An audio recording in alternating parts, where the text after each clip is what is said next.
चला आपण ward number 3 Mahendra भाऊ सोनसरे यांच्या घरासमोर उभे आहो।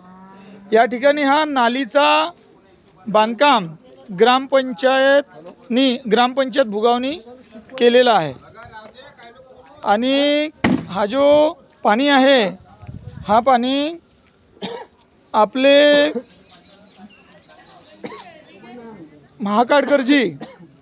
महाकाळकरजीचं नाव काय भाऊ, तानबाजी महाकाळकर यांच्या घरापासून तर महेंद्रजी सोनसरे यांच्या घराकडून तर आपल्या गावचे माजी सभापती रामकृष्णजी वंजारी यांच्या घराकडे हा पाणी जाण्यासाठी ग्रामपंचायतचे सरपंच, उपसरपंच, वार्ड नंबर 4 मधले 3 मधले सर्व सदस्य यांनी एकजूट होऊन ही नाली बनवण्याचा निर्णय घेऊन बनवलं।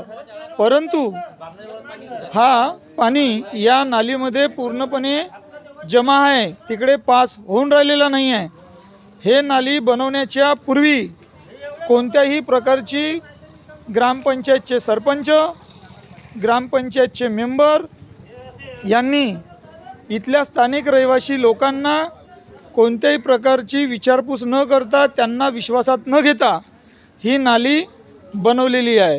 हे बघा पाणी, हा घर राधेश्याम श्रीपतजी बारई यांच्या नावानी आहे। हे बघा इथे लोक पण बसून आहे आणि हा पाणी इथे साचून राहत असल्याने दुर्गंधी वाढत आहे। म्हणून हा आळ्याचा वरणीचा पाणी आळ्याला घेऊन जाणे या म्हणीप्रमाणे सरपंच साहेबांनी काम केलेलं आहे।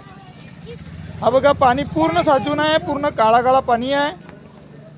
सरपंच आपल्या कर्तव्यात दोषी आहे। लोकांना विचारपूस न करता, लोकांना विश्वासात न घेता भुगावमधले कामं हे करत आहेत। सरपंच हा जरी जनतेतून निवडून आला तरी जनतेला विश्वासात घेतल्याशिवाय कामे करणे हे अयोग्य आहे। हे बघा हे आमचे खटोले भाऊ आहेत, त्या ठिकाणी बनवलेला होता झाकण, तर त्या झाकणाचं महेंद्र भाऊ सोनसरे यांनी केलं माखन, तर तो माखन आमचे खटोले भाऊ हे आपल्या घरी घेऊन जात आहेत। तर चांगली गोष्ट आहे, वाया जाण्यापेक्षा काही हरकत नाही। परंतु ही नाली बनवत असताना जो खर्च आलेला आहे तो खर्च हा सरकारी निधीतून खर्च झालेला आहे। मग अशा सरकारी खर्चाचा वापर जर गावच्या सरपंच हे ग्रामपंचायतचे चपराशी इथे उपलब्धच आहेत, जर तो ग्रामपंचायतचा जो सरकारी फंड आहे त्या फंडाचा वापर जर सरपंच गावचा बरोबर करत नसेल तर अशा सरपंचावर कारवाई करणे हे गावातल्या जनतेचं काम आहे। म्हणून या नालीला जो काही लागलेला खर्च आहे त्या खर्चाची संपूर्ण भरपाई ही नाली बनवण्यासाठी ज्या मेंबर लोकांचा सपोर्ट आहे किंवा सपोर्ट होता त्या सर्व मेंबर आणि सरपंच यांनी आपल्या स्वपगारातून, स्वतःच्या मालमत्तेतून ह्या निधीची आणि ह्या ह्या नालीची दुरुस्ती करून द्यावी।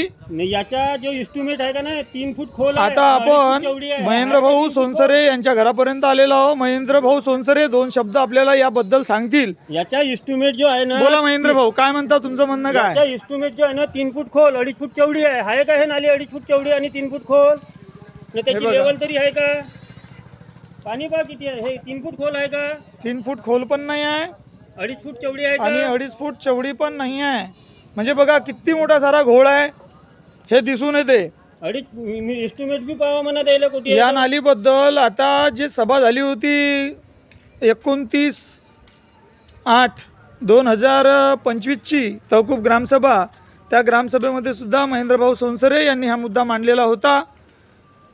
तरीसुद्धा ग्रामपंचायतचे सरपंच यांनी बरोबर काम केलेलं नाही हे दिसून येते। घरी कोणी नसताना झापझूप करून दिला, घरी कोणी नसताना त्याला पाण्यावर अच्छा स्लॅब टाकून दिली, म्हणजे पाणी लोकांना दिसला नाही या ही जे नाली बनवली या मार्गाने जे राहणारे लोक आहेत हे त्या ठिकाणी उपस्थित नसताना या नालीचा खोदकाम सरपंच साहेबांनी केलेलं आहे हे सिद्ध होते आणि हे सत्य आहे. त्याचा साक्षी पुरावा मी राधेश्याम बारई सुद्धा आहे. नाही लेटर दिला नाही काही दिला आम्हाला, काय एनओसी दिली का बनवून राहिलो म्हणून. ज्याच्यावर नाली बनवून राहिली त्याच्या आजूबाजूवाल्याला पहिलं लेटर द्यावं लागते ग्रामपंचायतनं. दिला का? दिला का? नाही दिला. चला, इथे सरपंच वगैरे आले होते तर काय म्हणाले तुम्हाला? तोडायला लावतो म्हणे आता बाबा. केव्हा तोडायला लावते? महिना झाला तोडायला लावून राहिला तो. अच्छा, चला ठीक आहे.